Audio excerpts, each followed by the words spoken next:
Ball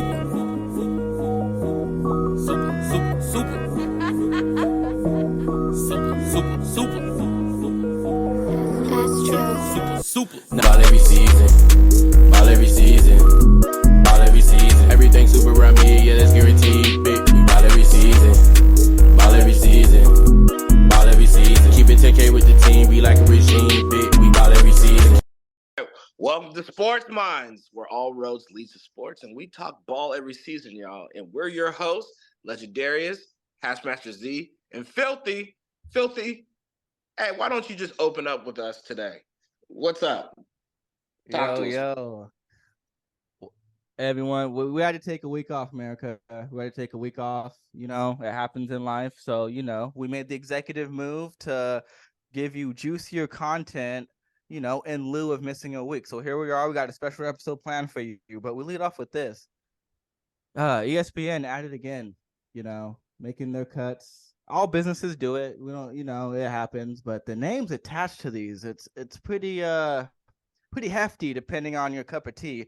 They listed about 20 layoffs total. Who's counting? But above this list, before I name these names, you know, we do feel bad. People are out of their jobs. But at the end of the day, FS1 does exist. We'll see you guys in about 90 days. That being said, on that note, Todd McShay. Get him out! June Lee. Get him out! Susie Kobler. Get him out! Ashley Brewer. I liked watching you late nights, but Ashley Brewer. Neil Everett. Get him out!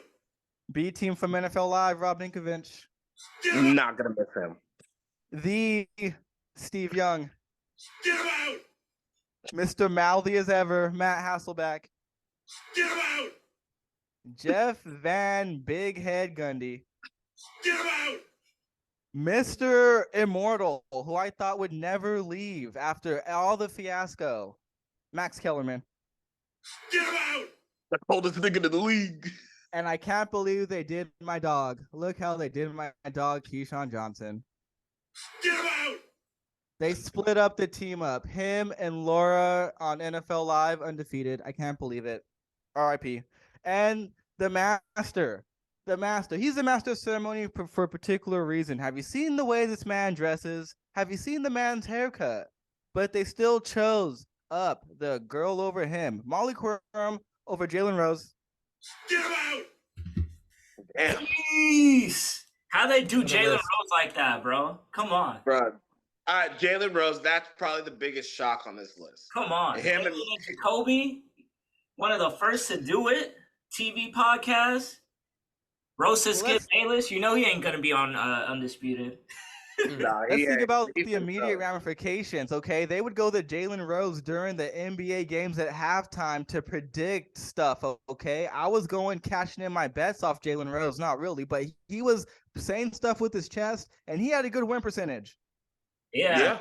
And you know what's crazy is that obviously I feel like they just like America loves ignorance, or maybe ESPN does, because how you gonna get rid of Jalen Rose, but you gonna keep Big Perk? I don't even know how to talk. Even know how to talk. Big Perk in this thing. Yo, Stephen A, you wrong, brother. You wrong, and I'm here to tell you why.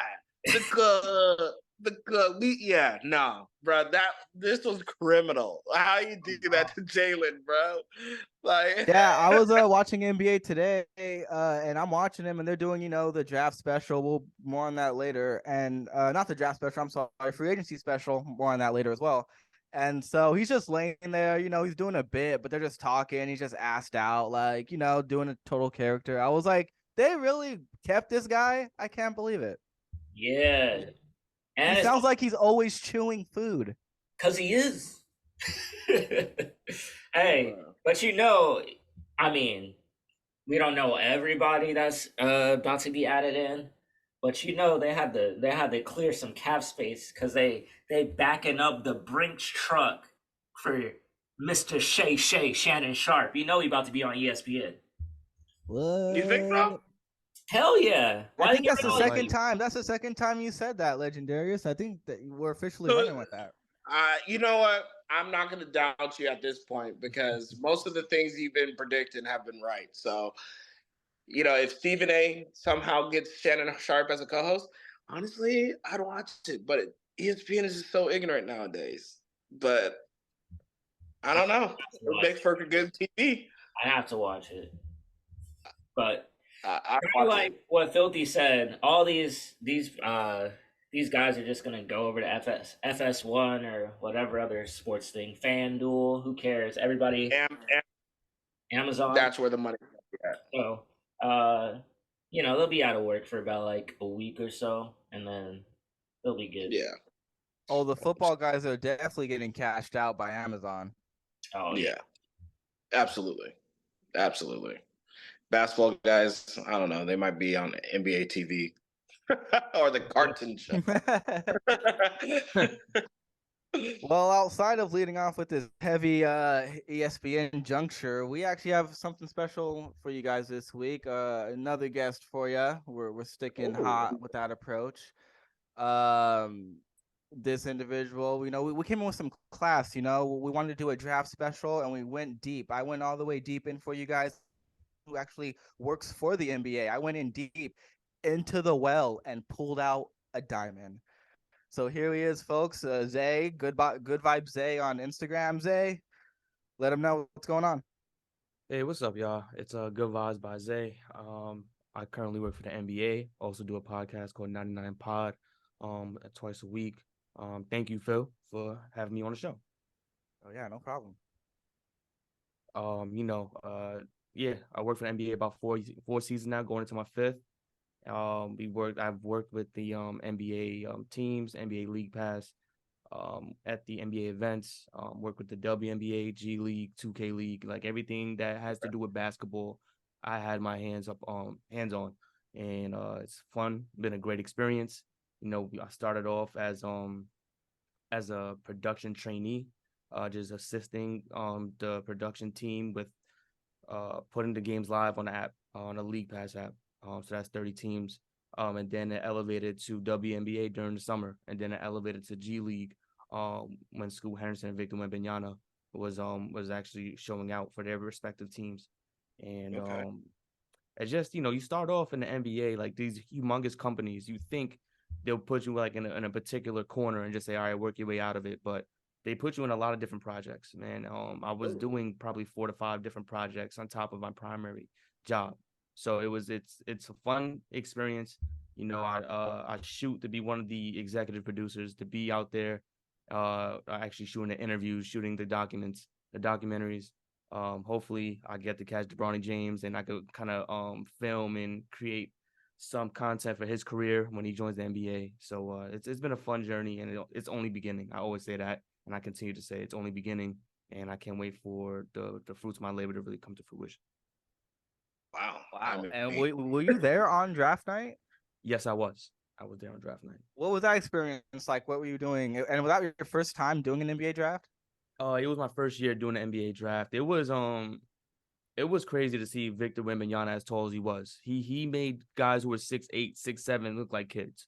And it was ridiculous how tall the kid was, man. This kid is really tall. Like everything, all the hype about this guy, his wingspan, the height, it showed on the NBA draft. He looked like everyone's father on that stage when he was rapping they're taking the pictures and everything. It just looked ridiculous how tall he was. And he's so humble, so poised. He's like extremely like enlightened just to be there.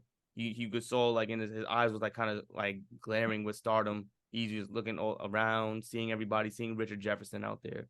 He was seeing, Stephen A. out there in the booth. There's so many people he saw during that draft, and you kind of just saw him taking it in like, this is like my moment. And he got drafted number 1, and that draft was just, there's a lot of talent that's coming into this league, and I think we're gonna see the full display once the training camp games and the preseason games commence. Yeah, that's what's up. And they right around the corner, starting on Monday. Yeah. Right. Well, before we get to NBA business, Zay, I wanted you to take this time and rep your teams. What sports you like in, what teams you rep in, who do you go for? This is your time. Go ahead. This is SportsMindz. So what sports teams are on your mind? Well, Phil knows the teams I like. You know, I'm a New Yorker, so I like the Knicks. I like the Jets. I'm a Mets fan, so that deters from the Yankees. But I'm a Mets fan. Unfortunately, we're terrible this year, but I gotta rep them. That's the fandom. Unfortunately, I'm not a fair weather fan. I can't just dismay them when we're doing terrible. Got to rep it all the way down to the core. But yeah, I'm a Mets fan. I'm a Knicks fan, and I'm a Jets fan. Oh, okay, Well, okay. well, while I have a MLB fan on here, maybe you can put it into better terms than me, because I did initially wanted to highlight it. I ended up eventually not wanting to bring it up at all, but maybe you can do it better than me. Can you please explain the special run Otani is going on right now? Maybe you can do it better than me as a more of a baseball fan than me. Oh, Shohei Ohtani, he's like the modern day Babe Ruth. Everyone would talk about Babe Ruth back in the day about his ability to pitch the ball, his ability to hit home runs. This is what Shohei's doing in current time. And today, he is throwing under 3 ERA. He is hitting 30 home runs already. You know, this man is ridiculous. He's on pace that we've never seen before. And they're talking about his contract at the end of the season, what it could look like. We're talking about a player who may actually eclipse $600 million on a contract. That is ridiculous. That is unheard of. So Shohei Ohtani, he is literally, he could be the logo of MLB if he wanted to. That's how good this guy is. Oh, wow. Okay. I'll say I've seen him play a couple times, and yes, the eye test, it's hard for me to put into words, but when like the stats guys throw stats at you and it's like he's first in these categories, and that's when my jaw kind of drops because you're seeing it in action. But goodness, it's those of you who haven't got a chance to see, hit the highlights, please, because this is an incredible player that you don't see that often. We saw LeBron James. Yo, Shohei Ohtani is really special. Would you put him like around Barry Bonds type of spectacle where it's like every time you watch him, something crazy is gonna happen type thing? Absolutely. That's the kind of level he's playing at. And that's the crazy thing. When I was watching Barry Bonds growing up, like my dad, he watched Barry Bonds when he was on the Pirates, young, skinny. So then when he saw him on the Giants, it was just like, yeah, this guy's definitely juicing up, but he's just he's making baseball interesting. He's making baseball entertaining. And that's the kind of guy you want to watch the sport. That's what brings fans into the sport. Shohei Ohtani, he's just, his ability to hit the home run is so ridiculous. He just kind of waits there, and it don't matter how fast the pitch is coming. It could be 110 miles per hour, and he's sending it out of the stadium without blinking an eye. It's just, we're seeing an historical run from a guy who's not only hitting the ball well, but also one of the best pitchers in baseball. It's just so great to see something like that. All right. No, I'm saying I'm intrigued. So I know I've heard the name, a few times myself. I'm personally, not much into baseball, but and not since Barry Bonds really. So I'm down to jump back in just to watch this run, though. Yeah, it's historical. Yeah, and like I said, I had to definitely get another head in here to really just contextualize things. I have no problem, giving space to the bigger sports mind, and that was definitely Zay in this moment. But we brought him here for NBA, so we're gonna go over here and get into the meat of the NBA. Man, where did it begin? It's already so active, man. It's already so active. Let's just start from the beginning. The draft. How'd you guys feel about side of 1, 2, and 3 overall? Just general feelings, likes, dislikes. Like, how'd you guys feel about the draft overall? I mean, I'm like the NBA draft. It's one of those things where after you get past 3 or 4, you kind of just don't pay attention to the rest. At least for me, this is me as a casual NBA draft fan watcher. But maybe y'all could color that in a little bit. So. I had a lot of head scratchers with these top picks. Not the first 3. But once like Houston, Detroit, they both draft guards. They're already guard heavy, so it's just like, what are you guys doing, or what's the plan there? But obviously there's still free agency and a lot of trades to go down. So I feel like I don't want to jump the gun too much until Summer League has wrapped, so then we could really see all these guys in action. But I ain't gonna lie, I wanted the Lakers to make a move. Yeah, 17 was so prime. Come on, man. But I like the Lakers draft pick. That's the thing. You see everybody on tape now, and you know everybody looks good in their highlight tape. But you gotta wait until you see them play against some other grown men to like really evaluate them. So highlight tape look nice, but just gotta wait and see. I'm actually surprised in that second round. I was, like I said, I was there all night, kind of waiting for these players to get drafted. And in the second round, I was completely shocked that the Lakers didn't select Imani Bates. And this is a kid who was on Sports Illustrated, who was a talent being primed to be a #1 pick. And he had a lot of issues off the court in college. And he had a lot of incidents, but it allowed him to play. His style of basketball is just so unique. He is probably, when you compare him to a player, probably the next Michael Porter Jr. in terms of being able to score the basketball on all cylinders. And Michael Porter Jr. himself, if he didn't get injured, he was primed to be a #1 pick. And I think the Lakers, I don't say they did a disservice, but I think they should have selected him at 47 because he went 49 to the Cavaliers. And I think I love Imani Bates in the Cleveland jersey because there's not many small forwards on that team that's going to take minutes away from him. So I think it's going to be interesting what he does. But I thought the Lakers could have easily selected him and helped them. And so he could have helped them push for like a big playoff push for next year. Yeah.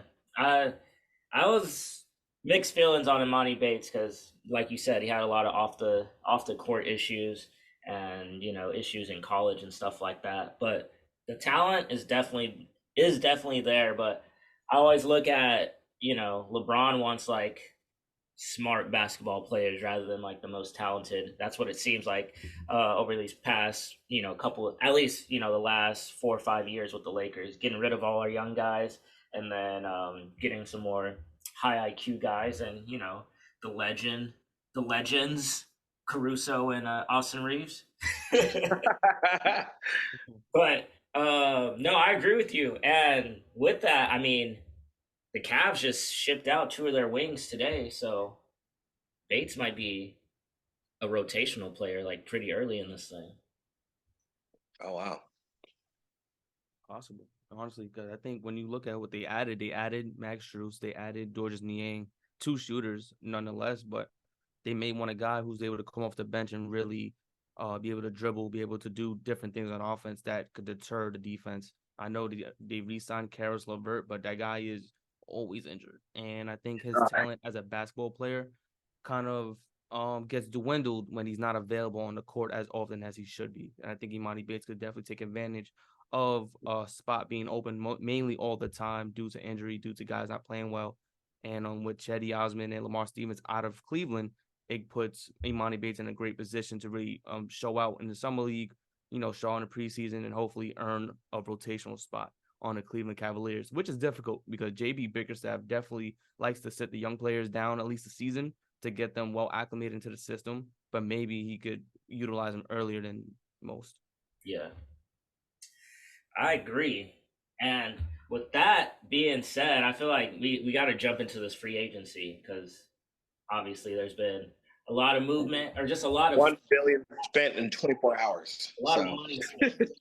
Hey, I gotta say, on like a daily like salary, Rich Paul might be up there with Jeff Bezos and Elon Musk on how much he made yesterday. Seriously, That dude was cha-chinging all day. He said, yo, yeah, Kyrie, he got 3 126. Give Fred VanVleet 3 for 130. Who's better? That was crazy. That number was nuts. I was like, okay, he's good, but like not that good. Well, he's not gonna put you over. But that's why agents matter in this stuff because it's like it's not at the end of the day when you're at the negotiating table, it's like it's like okay, whatever. Fred VanVleet may not be like an A+ name, but it's like he's won a championship before. He's under my agency. My guys are good. Look at my track record. You want to pay this guy. Boom. Yeah. And I feel like the thing, first of all, Kyrie was just a mess during this lead up to free agency. basically trying to create a market for himself, which wasn't there. And it's because of his own doing. It's, obviously, I'm not going to bash him too much for the vaccine thing, but when you're not showing up for practice, requesting a trade, and then, once he did get to Dallas, they didn't do too well. He didn't, he didn't really have options. And then you're hearing it's like, oh, he's going to meet with the Suns. It's like the Suns have no cap room. And it's like, how redundant would that be? It's like, we got Kyrie, we got Booker, we got KD, and we got Bradley Beal. Like, there's one basketball, like, that didn't make any sense. The Lakers, I ain't going to hate on the Lakers. We'll talk about the Lakers later. But they didn't, they supposedly had a meeting, but I don't think they really had a meeting. I just don't think that anybody was interested in him at his price point, because obviously he wanted the money, 3 years, 126, which he got. But that's a risk given his history, injury history, and then his just off the court history. It's like, we really want to we really want to pay this guy 3 years, 126 million, and like basically be like handicap because we're at like the will of like Kyrie and what Kyrie thinks on a day-to-day basis. So you know why they did that, right? Because Mark Cuban, theory, but it's more of like Mark Cuban, in my opinion, he probably feels very guilty about what happened with Jalen Brunson, and he wants to keep Luka happy. I don't think this is really like the way to keep him happy. But I think it's just like, okay, well, we gave up all this, stuff for, Kyrie Irving. Let's go ahead, bring him here for 3 years, see what happens. He wants a long term, like it's a risk reward. I'm willing to take. No, it's not even that. Is they have no option. Kyrie can sign somewhere else, but like the Mavs have the most to give him, and the Mavs like gave away all their pieces. They're like, Dorian Finney-Smith, gone. Dinwiddie, gone. Jalen Brunson last year, gone. So like Kyrie walks, they literally like they're already out of the playoffs, but they're bottom tier of the Western Conference. And with Luka like entering his prime, it's like you can't have that. You cannot have that. But they had no choice. Yeah. And they still had leverage because they didn't give Kyrie a max. As you see, Van Vliet got offered more. And I mean, Kyrie could have got, I think, 4 years, 200. So he could have got 3 years, 50. They're like, we're not going to give you the max. Like, we'll give you this. Nobody else is giving you this. You're going to sign the deal. Thank you very much. And then I still think, like, if Kyrie, like, balls out, somebody will trade for him. Or, like, they'll try to unload him for some assets or some, better, like, 3-and-D guys. I can see that. How are you feeling about Van Vliet on the Rockets, Irving staying with the Mavs? Oh, Van Vliet on the Rockets is very interesting to me because he isn't a guy who shoots at an efficient rate. He's under 43% for his career. He shoots a lot of shots to make them. He'll take 19 shots to make 20 points. And you're adding him to a team that Jalen Green does the same thing. Kevin Porter Jr. was doing well as the point guard. And it just seems like it's a complete overhaul what the Houston Rockets are trying to do. I understand they added Ime Udoka as the head coach. They want to try to put in some competitiveness. Adding Van Vliet does that because he plays both sides of the basketball pretty well. It just doesn't make sense for that youth movement for me. I think they should have went with a different route. I saw rumors that they were looking at Kyle Kuzma. They were looking at younger players who scored the basketball really well that could complement the other players on the Rockets. I just don't know if Van Vliet does that for the Rockets team per se. I understand they're trying to bring in a new regime, a winning mentality, leadership. I just don't know if Van Vliet for $43 million a year is the right tone to set, especially when you got to pay Jalen Green very soon off his extension. Kyrie, for me at least, I thought he was going back to the Mavericks. It didn't seem like it was never not gonna happen. Mark Cuban made it very clear he wanted to bring back Kyrie Irving. The price tag didn't matter. He saw what happened when he let Jalen Brunson go.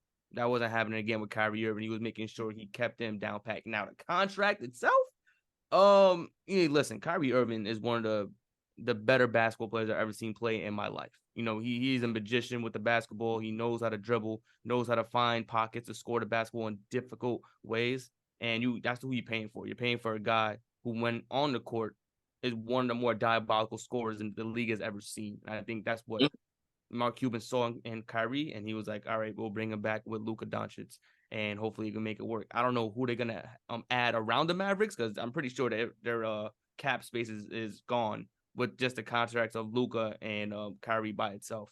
So I got to see what they will add around them to try to make this team more competitive in the Western Conference. Damn. Yeah. I'm dropping some gems right there, Zay. So diabolical scorer. I love that. I'm taking it.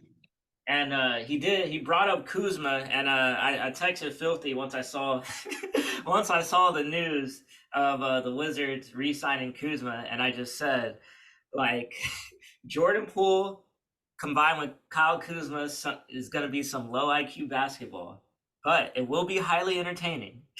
Hell yeah, bro, yes. Like, I'm ready. I'm here for it, man. I'm here for it. Bruh, is the first fight before or after the All-Star break? Oh, before for sure. Before. Because now that, like, the Wizards basically said, like, Kuzma is our guy. Like, Kuzma's our franchise player. And Jordan Poole is basically like the number 2, but he's the point guard. And Jordan Poole clearly thinks that he's better than Steph Curry, as you saw in his Warriors days this past season, where he's just like, Steph Curry clapping for the ball. He's like, nah, bro, watch this brick. Watch this brick is crazy. Hey, you know what I'm talking about? That Memphis game? Yeah. It's like, how do you wave off Steph Curry? That's crazy. Yeah, bro. Like, no, I'm passing it to Steph if I had the opportunity. But I mean, maybe I'm giving him too much credit, but at the same time, it's like, bro, I'm not Steph Curry, so I'm passing it to Steph. So that's gonna be entertaining for sure. But yeah, it is. We gotta talk about these Warriors. Oh, go ahead. No, I was gonna say, right before we go into that Warriors take, I'm just surprised that the Wizards wanted to take in Jordan Poole. You know, I thought that I thought Corey Kispert was their guy, to be honest. I thought he was gonna have his moment to shine as a starter because they drafted him some time ago, and he was kind of sitting idle until kind of Bradley Beal left. You know, he was supposed to be the next shooting guard on that team, a guy who could shoot the ball really well, defend. And they brought in Jordan Poole. I was confused. I'm like, all right, so I guess Corey Kispert is just gonna sit on the bench again, because I don't see how Jordan Poole enhances his play whatsoever. Because, like you said, he just wants to shoot the ball and shoot more and shoot more. So it's interesting what this Wizards team is. It's going to be fun because there's going to be a lot of just up and down basketball, like kind of just park basketball, shoot, and then don't get back on defense. Yeah, exactly. Yeah. I feel like they're going to be like kind of like the Rockets have been the past couple of years in terms of like, we just getting these shots. We're here to get these shots up. Defense, but we try to get these shots up. And with what were you gonna say? Well, the thing with the Wizards is once they made the Bradley Beal trade, it's like, did you really expect them to keep Chris Paul? Like, I didn't see that happening. So then it's just like, that's the best value. I feel like that's the best value you could get for Chris Paul. I mean, if you flip a 39-year-old that you know hardly plays for a 22, 23-year-old, I feel like that's a good deal for the Wizards. Like, it's like you gotta take that. But at the same time, I do get what you're saying with Corey Kispert. Like, maybe, I mean, I don't know. The Wizards front office is a mess. Well, I will always bless the Wizards front office for giving us Rui Hachimura for Kendrick Nunn, but yeah, that was great. It's a mess. I don't understand them. They're a mess. There's a reason why Bradley Beal hasn't seen the success that we'd hope he'd see by now. So, I'm not gonna let Bradley Beal off the hook because he has been injured quite a bit these past couple seasons. But he's very much a believe it when I see it player. Yeah, and talking about believe it when you see it, I've been hearing like the talking heads being like, oh, such a great upgrade getting Chris Paul for Jordan Poole. And for me, I'll believe it when I see it. I don't I believe when I see it. I don't understand the move. Number one, like I get it. It's like, all right, we want to, we're playing for the right now. We want to win another chip right now. But it's just like, have you guys watched Chris Paul the last 3 seasons? He always gets hurt in the playoffs. That's number one. But more importantly, they're already small, and they got smaller. Yeah. That was concerning for me. And they're saying they're going to start Draymond at the 5. This is the supposed lineup is going to be Chris Paul, Steph, Clay, Wiggins, Draymond at the 5, Looney off the bench. I don't see how that's going to work, number one. But also on top of that, if you haven't, just listen to, just pull up any Chris Paul interview. We're like, hey, are you excited to go to the Warriors?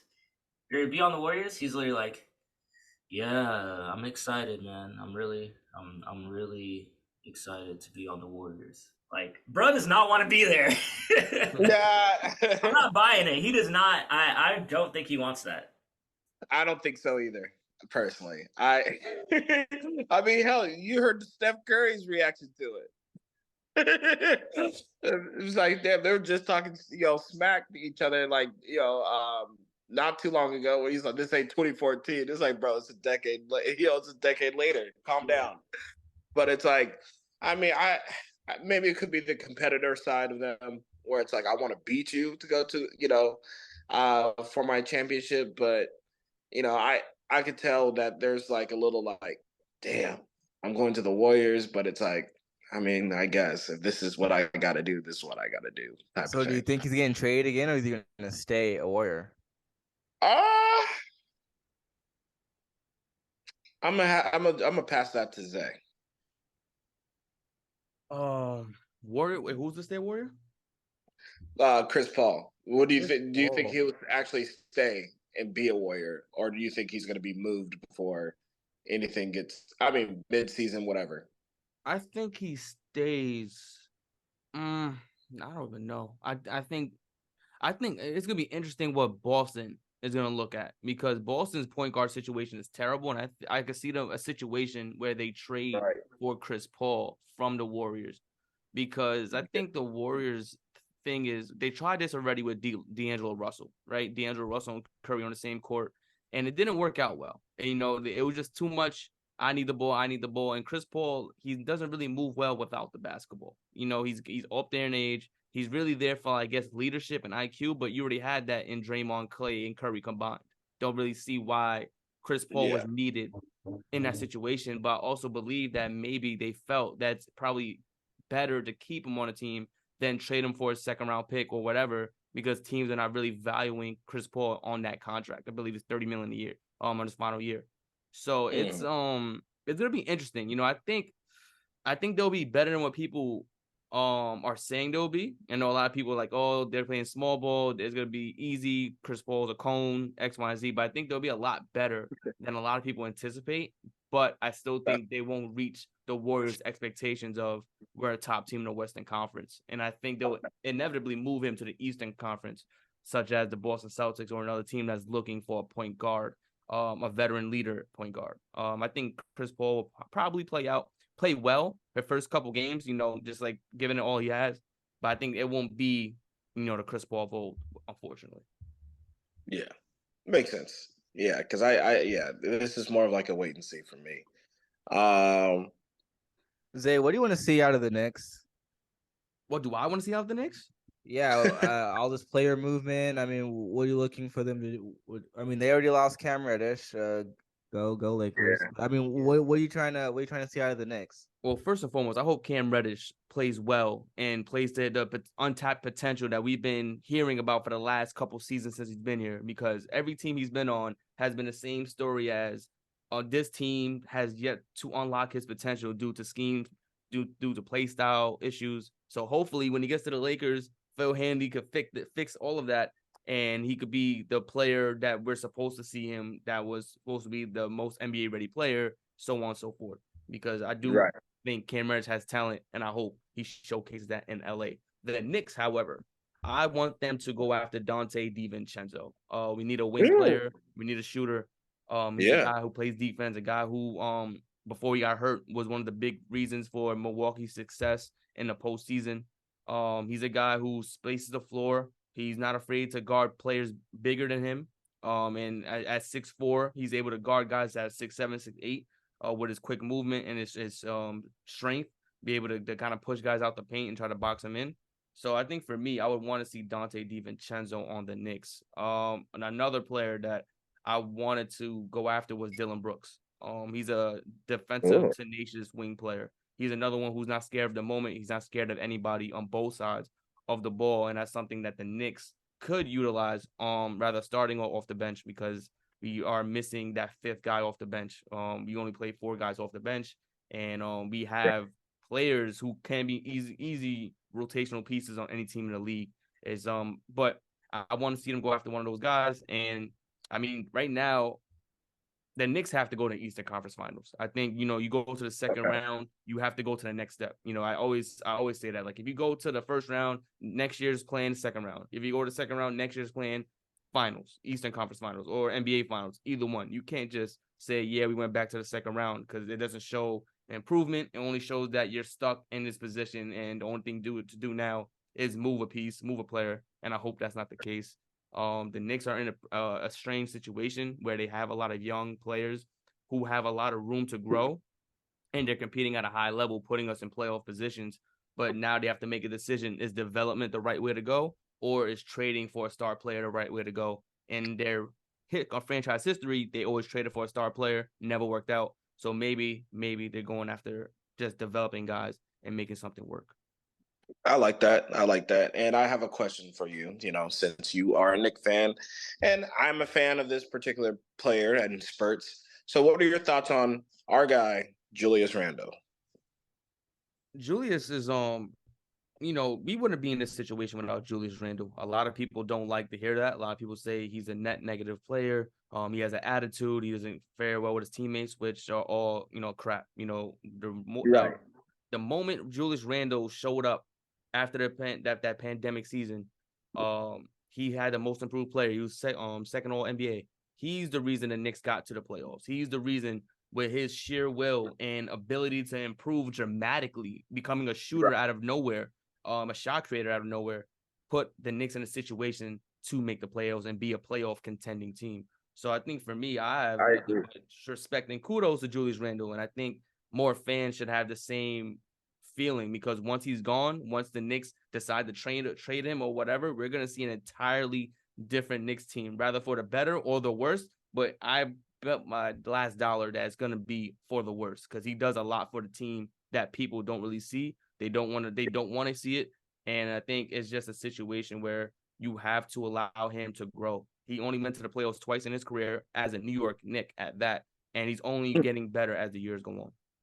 Yeah, I like that. Shout out to Podcast P. I had Julius Randle. I was listening to how he was talking about the season, his relationship with Jalen Brunson. I was a fan of him just for the fact that he made the Knicks relevant. So, and I think, the Knicks, just like, the Las Vegas Raiders, other franchises that had historical relevance when they've been in bad spots in recent years, it's kind of like, damn, it sucks that they suck. But then when they're actually doing well, you're happy for them because it's a historical franchise, all that good stuff. So, it's all good. I like that. How about your boy Obi Toppin? Oh man, Obi. Listen, everybody in New York loves Obi, and everybody in New York loves Obi. We want him to play more minutes. We want him to get more time on the court. It doesn't make sense that Tibbs plays Julius Randle 38 minutes a game. You need to play your bench, and I think if Tibbs was more open to playing Obi Toppin throughout the career, we probably would have seen Julius Randle more refreshed in the fourth quarter because of how strong he plays in the first. Julius Randle plays 12 minutes in the first quarter. Doesn't make sense to me. You have to rather play. If you're going to play 12 minutes in the first, then you play 6 or 7 in the fourth, not 12 minutes in the first and fourth quarter combined. It doesn't make sense to me. I think, unfortunately, Obi's going to get moved. I don't want it to happen, but I think he's going to get moved for the simple fact that he's not getting any play time on his New York Knicks team, and it doesn't make any sense to me. His talent is really good. He could start on some teams in the NBA, and for whatever reason, he could barely get 20 minutes a game on the New York Knicks. It's just disgusting how the coaching staff has done him so far, but he is definitely a fan favorite in New York, to say the least. Got you. Isn't that the Tibbs way, though, to just run your starters into the ground, put a lot of mileage on them, and then by the time it's the playoffs, they're so tired they can't do anything when it really matters? Like, yeah, hopefully they learn from that mistake. Well, actually, Tibbs will never. Yeah, I was learn. like, who am I talking about? This Tibbs. I was like, Derrick Rose, Jimmy Butler, everybody just grinding them to dust. You know, Julius Randle's next. Sorry, man, but yeah, no, bro. Once you in your ways, you're in your ways, and I feel it.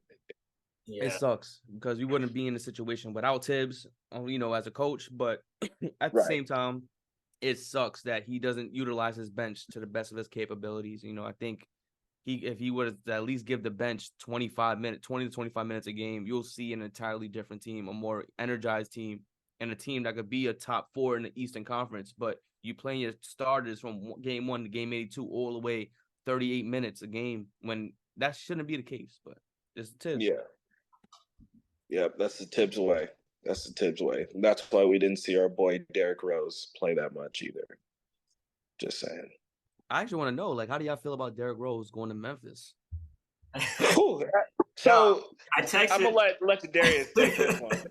I texted the chat. I was like, "Yo, the Grizzlies said, you know what? We need to get 2 chaperones for Ja. We gonna get Marcus Smart. We gonna get Derrick Rose. We gotta make sure that this man does not get in any more trouble." I do like that they got some vets though. Derrick Rose isn't gonna play. But you know, they got another vet in the locker room, a vet that Ja will respect. Yes. He's an MVP, former MVP.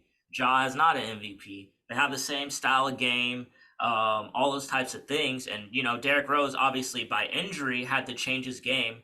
But, I mean, it's kind of been like history with small guards. So maybe this will get Ja, like, jump-started into changing his game earlier. So, you know, he can keep some of that athleticism without, you know, having to get injured and then have to change his game. So I like the move for the mentoring piece.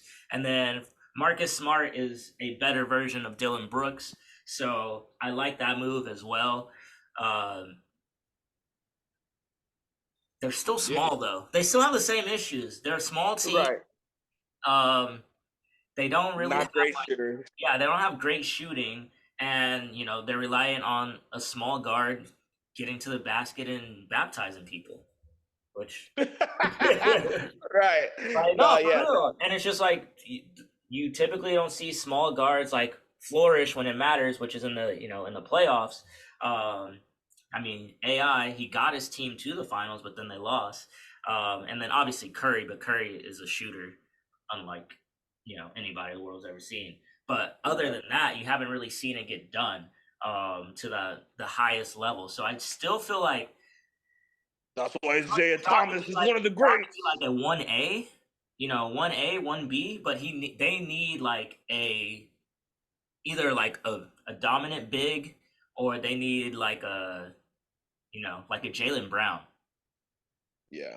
Or a Desmond Bane for 4 or 5 years, $200 million. No, that was a terrible deal.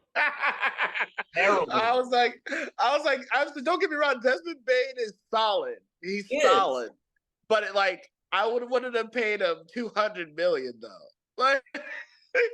I mean, he showed out in certain games in the playoffs, but it's just like you said. I think Memphis' problems, other than Ja's maturity, in their size, is the lack of a true touch shooter, like someone who could get hot, you know, take the pressure off of Ja. That's Desmond Bane. No shit. Look at the numbers. That's their 3-point guy. That's the guy to cover for Ja. It's just that's why they paid him like that. I know his name doesn't really jump off the page, but when you watch him in practice, he gets fucking hot, man.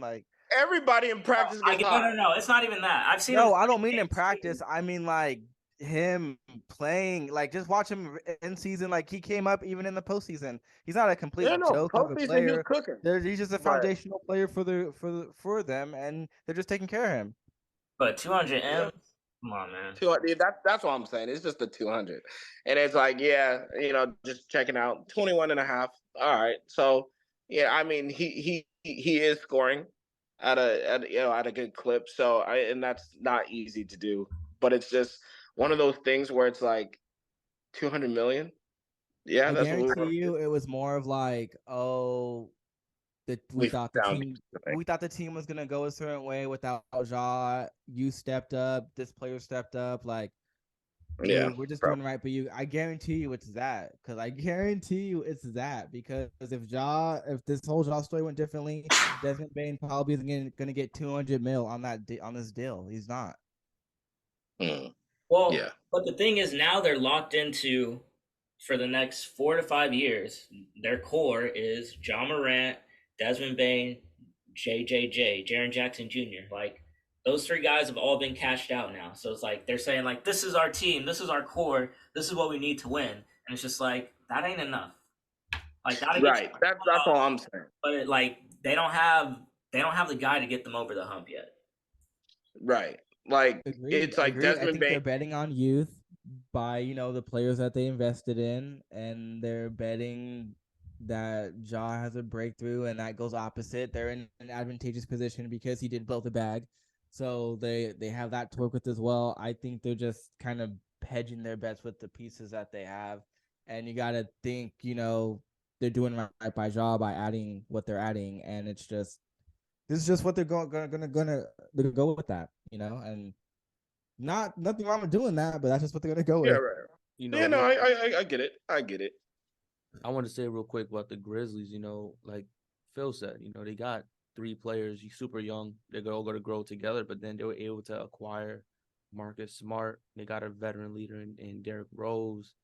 And I think, it's Ja Morant's. Like, if you talk about, like, if he could get one skill to make him even better, like, once he develops a jump shot, there's going to be a different game for a lot of people. Right. Because that's really the only thing missing from his arsenal is his ability to shoot consistently. Like, he has a 3-ball, he can make it from time to time, but with a consistent jumper, you're going to see an entirely different game with the way the Grizzlies play. And I think, they're playing the long game, of course. They're not playing for right now, but they're playing for probably the next 2-3 years down the line when guys start to really develop and hone their skill. So it's going to be interesting to see. I want to ask you guys real quick about this super team pandemic. The Phoenix Suns, KD, Beal, Booker, Ayton, I guess. Like, how do you feel this team will do this upcoming season? Again, I didn't like the move to get Beal. I feel like it was once again redundant. It's like you have 2 pure shooters, or 2 of the best shooters in the league in terms of Booker and Kevin Durant. And then you go ahead and get Bradley Beal, who is a great shooter when healthy. But on top of that, that's the key, when healthy. Now you have 3 guys that are all great when healthy, but they all miss time, like significant time, like each of the past 3 seasons. And Booker's missed time, KD, and Bradley Beal. But on top of that, and I texted Phil yesterday once I saw like what the Suns were doing. Ayton's out of there. Like, there's no I feel like they're preparing to get rid of Ayton. They signed Drew Eubanks, who's forward/center. They signed I'm not even gonna say his first name, but Metu, who's also a center. They signed like 2 centers for like 1-year cheap deals. I feel like they're gonna try to move Ayton and like get some solid pieces around them, because I'm sorry, like, I don't know what the plan is, if like Cam Payne is supposed to be the point guard or not, or if they're gonna have Booker be the point guard.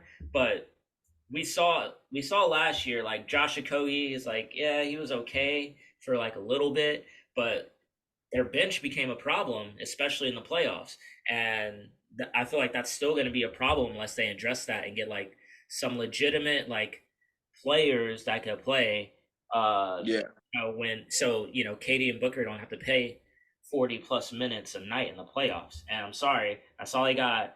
Keita Bates Diop, which I'll never hate on a Spurs player because they get taught how to play the right way, and I feel like Spurs players have just been in purgatory because the Spurs have been so bad. So he could be a good player, but come on, man, Watanabe, I'm not feeling it. I was never a big Damian Lee fan, so I mean they don't have like they still don't have a great bench. They have a great starting, you know, they have great starting lineup. It doesn't matter how you want to piece it together. If you have Booker, Durant, and Beal, you have a great starting lineup.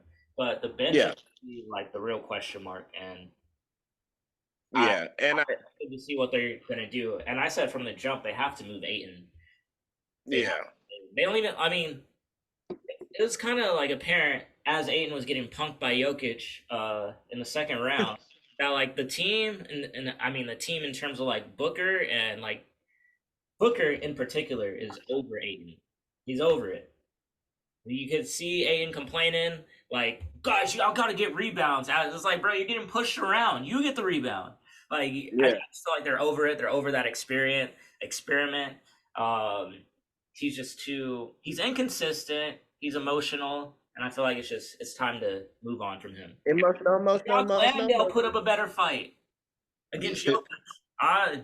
Jock Landale put up a better fight against Jokic. Yeah, and and just to piggyback on what Legendarius was saying, and those get off my back. No, but he mentioned this about KD a few months ago, where it's like certain players join teams like I could win with this team, and there's other players where they build teams where it's like this team can't be beat. This is kind of like in the middle of that, but like talking heads have been saying, like we all know, people who watch sports, basketball, and follow these stars know, when healthy, that is the biggest thing for the Suns right now. And all three stars, have been struggling with injuries within the last couple of years, whether it's Devin Booker's soft tissue issues, Kevin Durant. I mean, the man was almost out for the season during a warm-up, and it's just like Kevin Durant's at an interesting juncture at his career right now, to where he's 34 or turning 35 maybe, where it's like usually the last year of a star's typical prime, to where they could not necessarily carry a team, but play at their optimum best and get to where they need to go. So, Michael Jordan's done it, LeBron, there's other folks. I'm pretty sure I'm forgetting about, like Kareem. I mean, he didn't really carry, but he won one when he was older. It's just, if the Suns don't get it done this year, then it's going to say a lot about KD's career, about all these talented teams he's been a part of, and he was only been able to win at Golden State. That's just how I'm looking at it. But I mean, it doesn't take away from his skill and talent all the time, but it's just, career narrative wise. In terms of the presentation, don't the Suns just look like an evil version of the Warriors, But I just don't see, like, it's just like, I don't know. The Suns don't scare me. On paper, yes, health. I also think it comes down to coaching too. I think all that personnel switch up is going to make an impact. But I don't know, man. Ayton's gone. We all said the same thing from the get, because they need depth. So I think the additions that they have so far are cool, but you're going to trade Ayton for better depth, and you're going to go from there, and you're going to hope for the best. But I don't know. I don't see it working out. I really don't. Right, because Vogel's a defensive coach, so I know, don't get me wrong, all three guys are willing to play defense, but it's like, we're the defenders. No, they are willing defenders. They are. Like, I've seen KD play defense for real in Golden State, OKC, Brooklyn, like, even for the Suns. I've seen Booker, not like shut anybody down, but get in the way of people. Same with Bradley Beal. Like, it's not. I'm not saying they're locked down, but they're willing to play. So when I say willing to play, it doesn't mean like they're locking people down. It's just I'll give some effort, but if I'm hot and getting these buckets, then no. But that's going to be I think the philosophy of Frank Vogel. That's going to be another challenge to watch. So, you want to talk about my team now? Is it that time? I've reached that time. It's that time. It's that time. Lakers, baby. Zay, are there no other teams you wanted to highlight before we get, to the meat? Man, I wanted to talk. Oh man, the Portland Trailblazers. Oh yeah. Let's talk about it. I was gonna save them for the end because that's quote unquote breaking news within the last 2 hours or so. Yeah, Get into it. Man, let's do it. Dame time. Mm-hmm. Said it's time for a trade, bro. Get me out of here. Enough's enough. Yeah. Enough's enough. Enough is enough. He's sick and tired of being sick First of all, we should be queuing up the Owen Hart. Enough is enough, and it's time for a change. Gotta cue that up. But no, I'm so happy for him. Like I've been saying this for years, man. Ever since like their last playoff appearance, and it just didn't work. Like you have to do it. And I applaud him for staying there, and I get it. I get what he wanted. I get what he was trying to do, and I get what everyone before him did. You want to bring a ring or a title to your city. I totally understand that. But sometimes you just gotta say, "Fuck it, man." Your organization isn't really trying that hard. Or they like that employee who's putting in more effort than the manager. Why am I outworking my manager? My manager clearly doesn't care.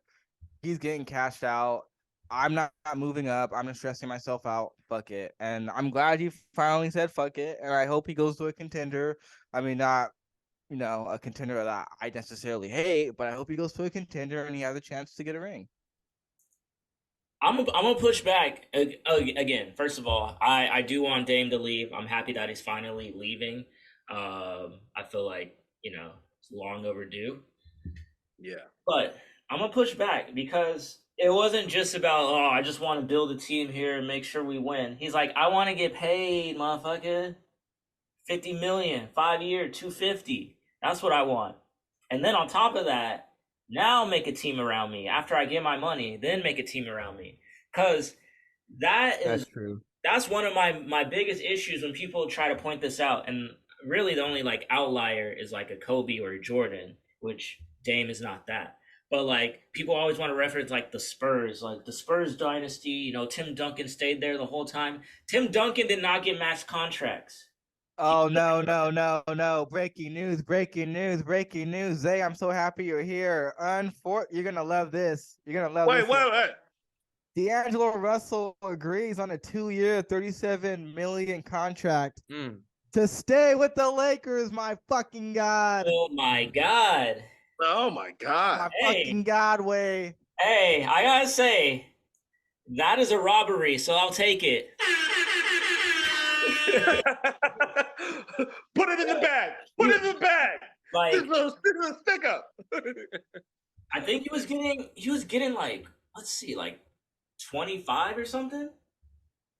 Can a portion of that, go to a therapist because he needs to break whatever was going on that clammed him the fuck up in the playoffs. Yeah, he was getting 30 a year. So now he's getting 37 for 2 years total. So I'll say, can you get a fucking bucket? Shout out to Rob Pelinka, the best GM to do it. Did it again. Zay, how you feel? I think D'Angelo Russell works really well with his Lakers team. Personally, I think he does too. I think the half season he played that'll work well with him too.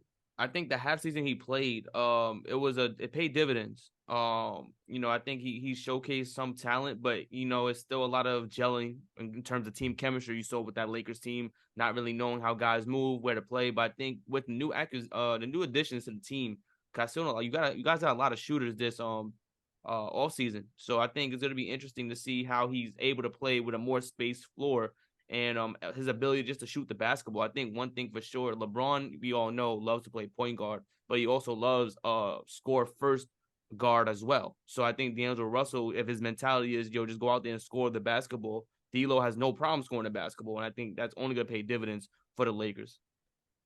I'm just going to say he really had a problem scoring the basketball against the Nuggets. But other than that, I love the deal. And now, I mean, since you had to do And the they kept. you had to do They the kept. you had to do the breaking news. So let's go through it. Number one, this hasn't like happened yet, but there is absolutely 0% chance that Austin Reeves ends up on any other team. Austin Reeves is going to be a Laker, but Yeah. we'll wait for it to be officially official.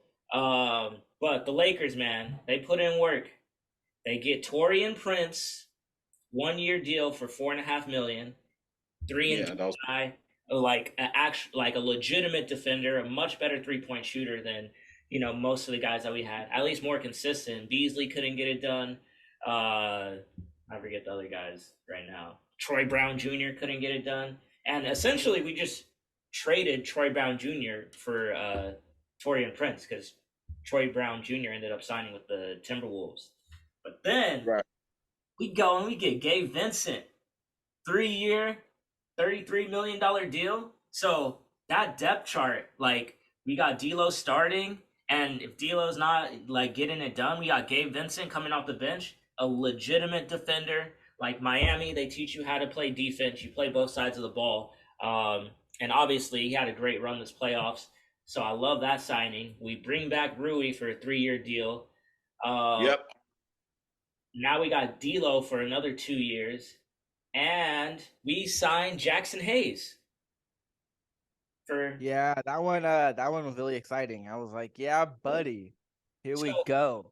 Like what our issue was a couple years ago was that we were old, and now we're young, and like we're set for the future, like post LeBron, because LeBron keeps saying I'm gonna play with Bronny next year.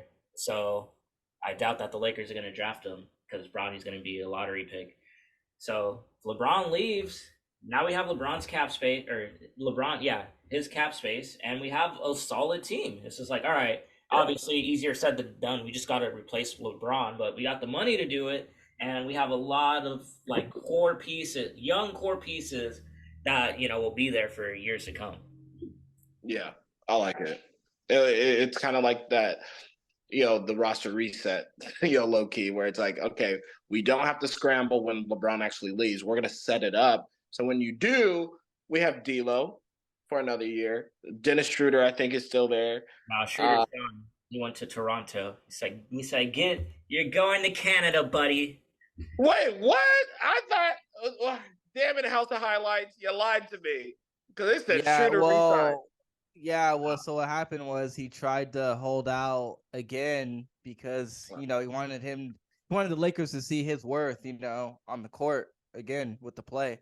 And I guess it didn't work out. And so, Canada it is. Well, at least it's not China, Dylan Brooks. Dylan Brooks is not going to China. No, he's not. He's a solid NBA player, man. Yeah. Like, don't do that guy like that. Oh, and Cam Reddish. I forgot to mention Cam Reddish. Oh, yeah. There you go. Yeah. I'm curious about that one, too. We'll see. Yeah, the Lakers, they're definitely one of my obviously is a bias, but they honestly have made some really smart free agency moves so far to start. I love the effort. I love to see it. And I hopefully this pays off, man. Gets them over the hump. Yeah, for real. Who else we want to talk about? Oh, well, I mean, we were kind of like talking about Damian Lillard until the breaking news. Oh yeah, we did. If y'all wanted to read, let's talk about that then.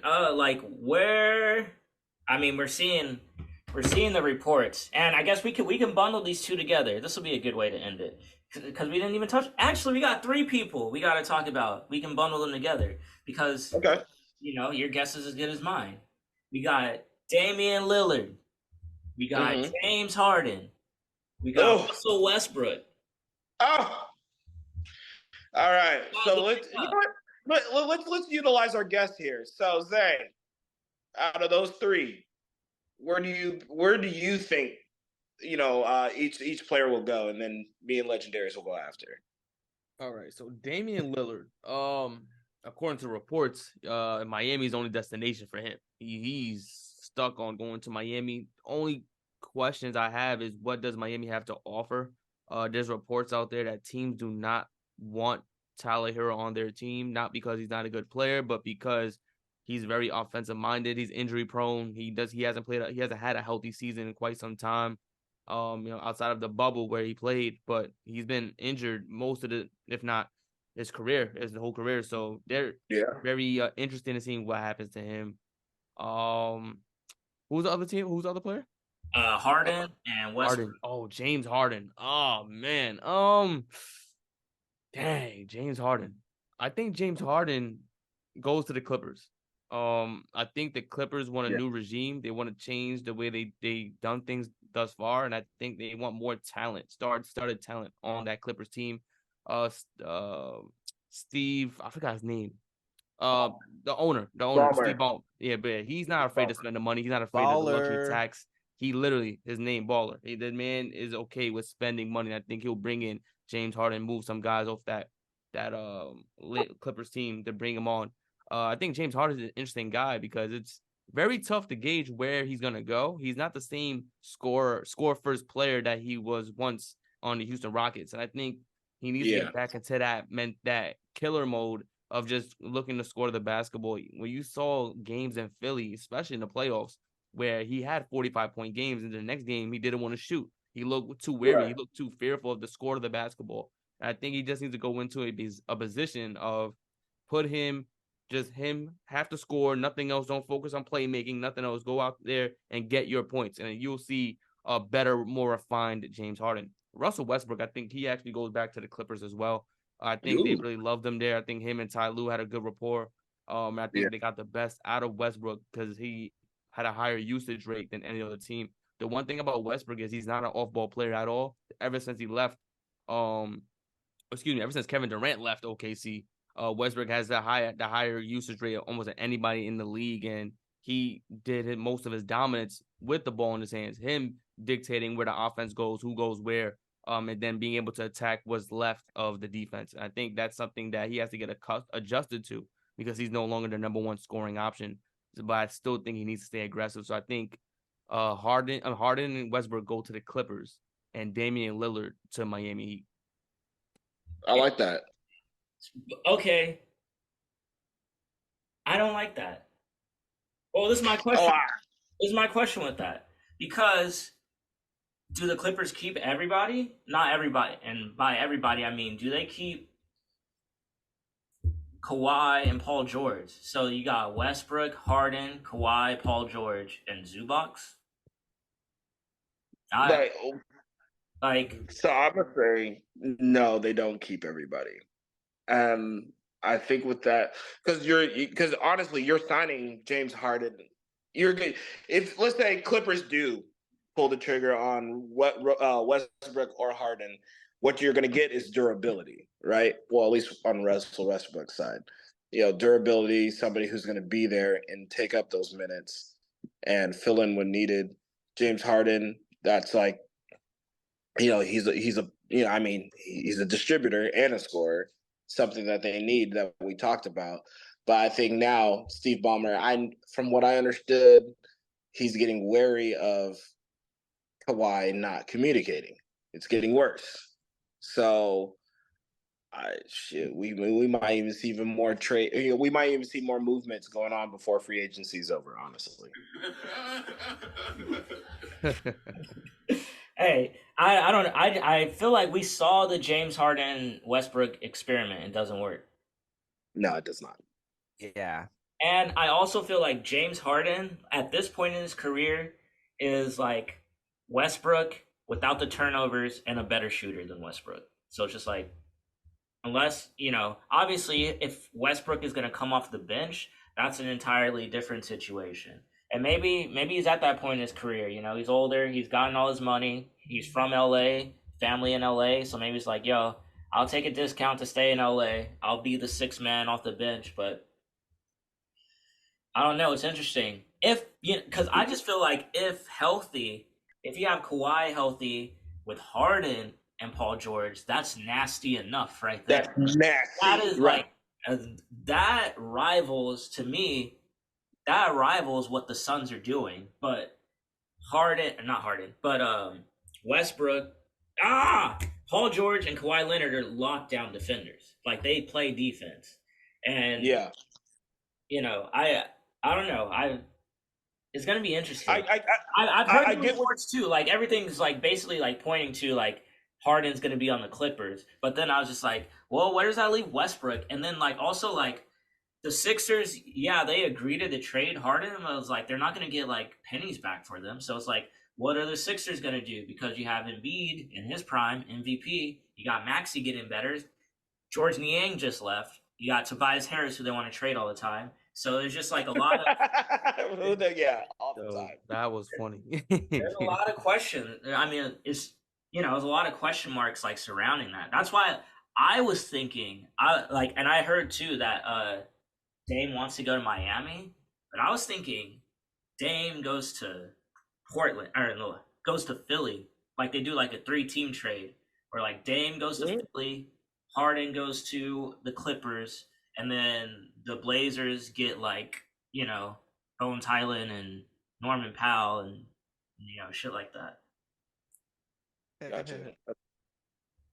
And so, I mean, I guess Milwaukee doesn't want a point guard either. So They got Drew Holiday. They got an all-star point guard, Drew Holiday.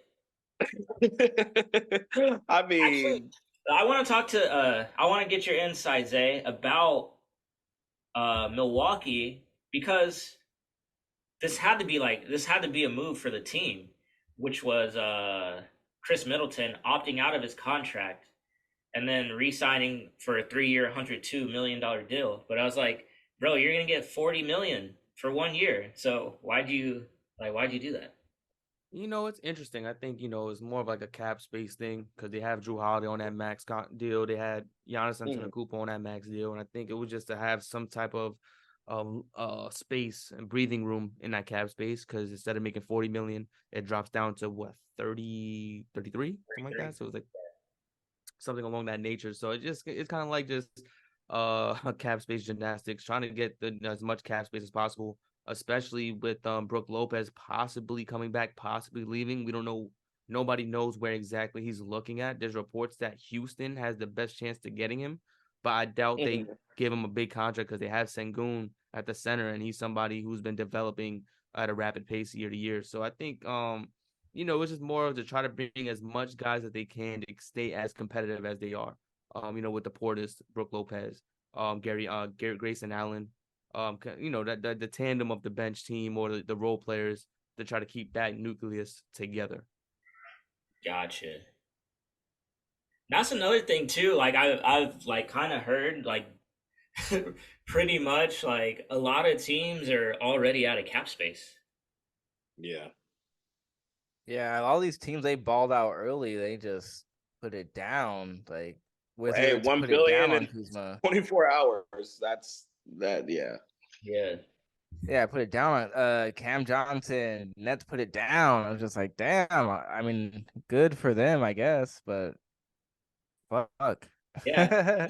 That's another thing that's still crazy. Like how players that are like second round picks, if they make it, they get to re-up before like the first rounders.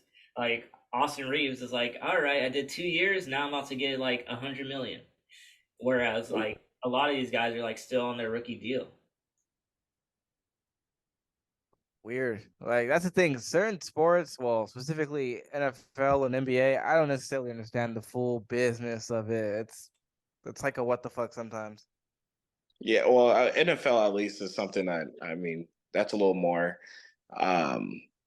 Well, think of it this way: when it comes to NFL contracts, the whole point of people not being first round picks, not necessarily like most of the time they're not going to break the bank, so to speak. So it's like, oh, you're going to be a role player anyway, so we're going to pay you probably like mid-tier type of contracts. But a la Jalen Hurts, where it's like, I don't get a 5th-year option.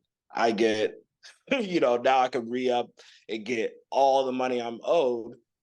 Boom. Like now, that he's an outlier. Let's just say that, an exception to the rule. So it just depends on who's an anomaly or what's more of the norm. So like if second round and below, second rounders are like solid starters, all that stuff. Well, at least NFL's terms. And then third round and under, it's like you're kind of like a solid starter or a backup. at that point. So that's why they do it like that. So then they can actually negotiate with the people they invest in and try to have them either A, break the bank or make market type money. So. Well, since you were tripping earlier about Desmond Bain getting paid out, like, how do you feel about Tyrese Halliburton getting paid out on that? Like, that was 250 plus mil. I honestly, I did not see that until right now. Oh, well, I don't know what the Pacers are doing. I don't know the Pacers' plan. You know, at least. So, I mean, Phil, you did point out that at least Grizzlies had a plan. Whether we agree with it or not, it doesn't matter. The fact is, it's a plan I can see. You know, like, this is our core. This is what we're growing with. Cool. Pacers, like Legendarius just said, I don't know. Zay, if you have any thoughts, go ahead. You know, these dudes are making crazy money. These max extensions is ridiculous. Halliburton, Bain is like, yo, but they're playing the long game. It's the future. I remember when I think Phil was in the chat when that happened. If not, we was all talking about it. When Patrick Mahomes got his contract, that 10-year, $500 million, whatever that deal was, it was like, yo, what? That's crazy. But you wind up realizing it winds up being a bargain down the line because of how winning championships, taking your team far in the playoffs, being a dominant player. So the team Pacers and the Memphis Grizzlies are banking on these guys becoming superstars in the league, especially Halliburton, who's still extremely young. He had a crazy injury last year that took him out and kind of prohibited him playing a full season.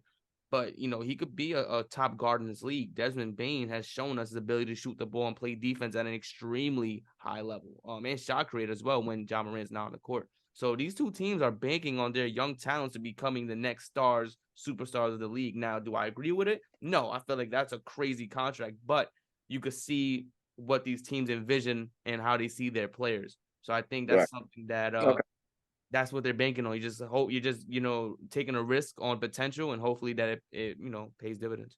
Yeah, that's my problem. Like, that's why I was gonna push back when you talked about the Mahomes deal, because Mahomes won a Super Bowl and he was an MVP, and then he got that deal. Where I was like, Halliburton, like, you can't even get your team to the playoffs. And I get it, he got injured, but I'd just say, like, is he he's maybe a top 10 point guard in the league. Like, maybe. Like, that's debatable. And it's like, that's all it takes to get 260? He's got to be top 10 at your position. 10 out of 30 teams. You know what I mean? Like, I just Bradley Beal got paid, and he wasn't even in the top. He was at one point. He wasn't even top 5 shooting guard, and he got paid 200. Same thing. So I understand. All right. No, yeah.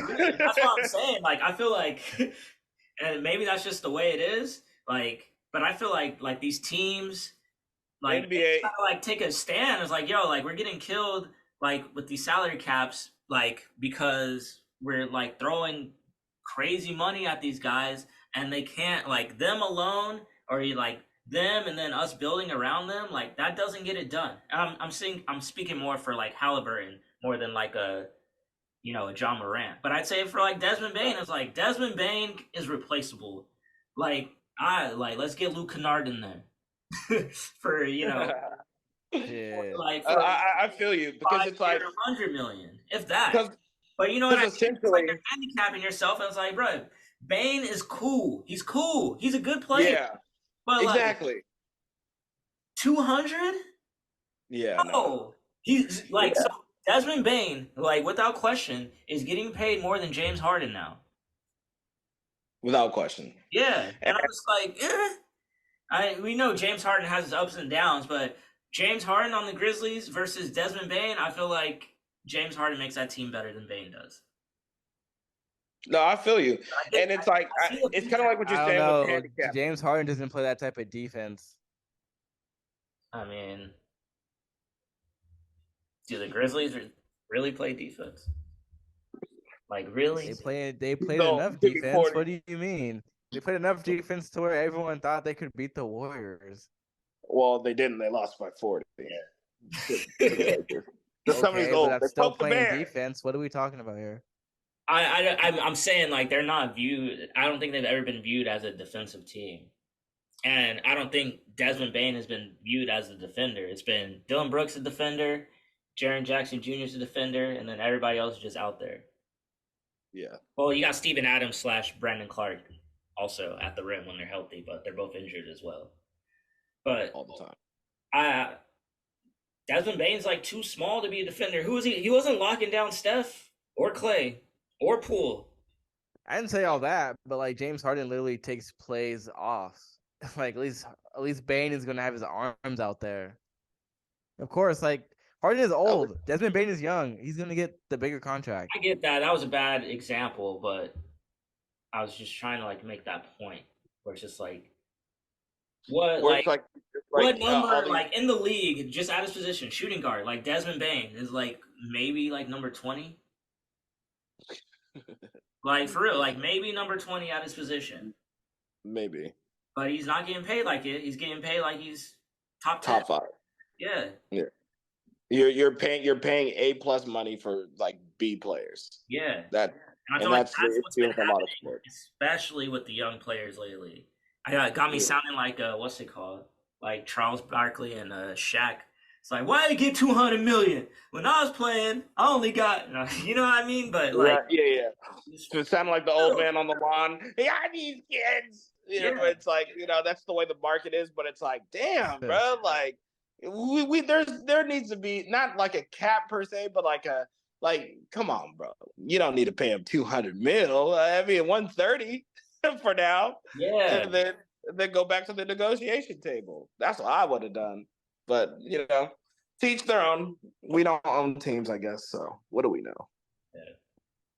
So I'm looking at the PER ratings on ESPN.com, and Desmond Bane's actually the number 5. PER? Come on, bro. This is what we're doing. Player efficiency rating? Okay. You know what a PER prince means to people? Nothing. Jack squat.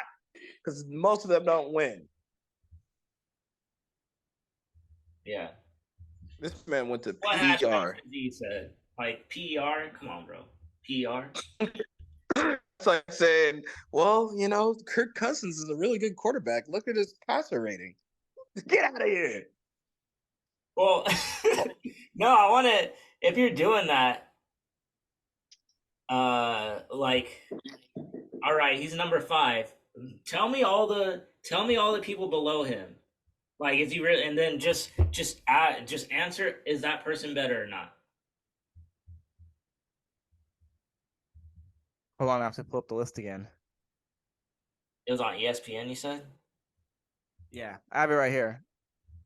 So after Desmond Bane is Jaylen Brown, Chris Dunn, Zach LaVine, Anthony Edwards, Norman Powell. How you skip over Chris Dunn? I didn't. I literally said his name. Oh, yeah, you said it silently though. What? But, yeah, like Chris Dunn, Zach. But that's my point. My point is Chris Dunn is number 7 PER. Chris Dunn is not good. He plays on Utah. He's played 22 games. But like, come on. Desmond Bane, Jaylen Brown, not even a question. Zach LaVine, I always thought is overrated.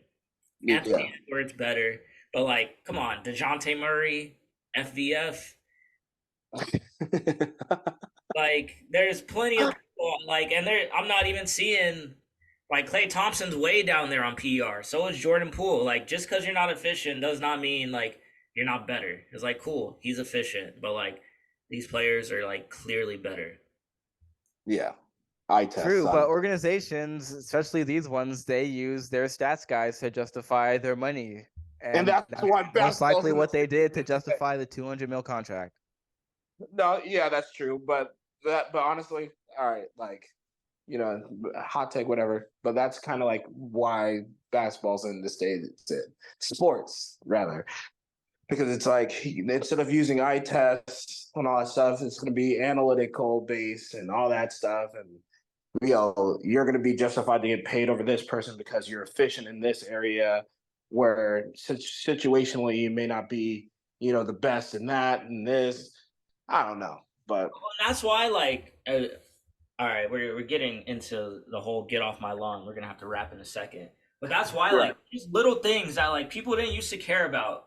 It's like, hey, you might steal a point or two. Like, the last, 2-3 seconds of a quarter. Like, you remember how people used to just throw, like, heave up shots and, sometimes they go in. It's like, yo, you got an extra couple points. Now they're not doing that because that messes up their shooting percentage. Bro, yeah, exactly. Like, it's just like, it's getting too much because, like, you're using that to justify that. Well, look at your percentages here. It's like the same percentages that said that D Wade's better than Kobe. We all know that that's not true. The same percentages that said James Harden had the greatest offensive season ever, which maybe he did. But I test, I don't think so. But you know what I mean? I just feel like it's getting, like, into the game, like, in a way where, like, hey, we're not gonna resign you because, like, obviously this is a bad example because the Chiefs won the Super Bowl. Or, like, Tyreek Hill, we're not gonna pay you $30 million because we're gonna get someone just as fast in Marquez Valdez-Scantling, and we pay him 3 years, $30 million. Like, MVS didn't do anything. Yeah, the Chiefs won the Super Bowl, but it wasn't thanks to MVS. You know what I mean? But, like, that's how that's literally how they justified it. They, like, looked at, like, his speed and, like, separation in comparison to Tyreek Hill. It's like, oh, they got the same numbers in terms of separation, but this costs us significantly less. So let's just do that. Right. Like, exactly. I just feel like it's getting a little out of hand. Yeah, and don't get me started on what it's done to my beloved running backs. So, All right, Zay, thank you for spending some time and kicking it with us. Go ahead and plug what you got going on. Man, I appreciate y'all for allowing me to join the show. I'm a fan of the show, and I can't wait to listen to more episodes down the line. You can find me at GoodVibesbyZay on Instagram. I'm still doing the 99 pod on Mondays and Thursdays at 1 p.m. Stay tuned. All right. And that, ladies and gentlemen, was episode 20. That's right, 20 of them things of the SportsMindz podcast. Like always, like and subscribe, follow us, Instagram, TikTok, all that good stuff. We'll be back next week. As we tease it, we talking NFL next week. We'll be talking some, the rest of this NBA free agency fallout. But it's about that time. Once we hit July, it's prediction time. So we're about to start talking about these divisions, and we're about to start laying our early season predictions. So tune in. Oh no! Cowboys, Can't wait. Super Bowl. Psych. there you go. All right, y'all. We out. All right.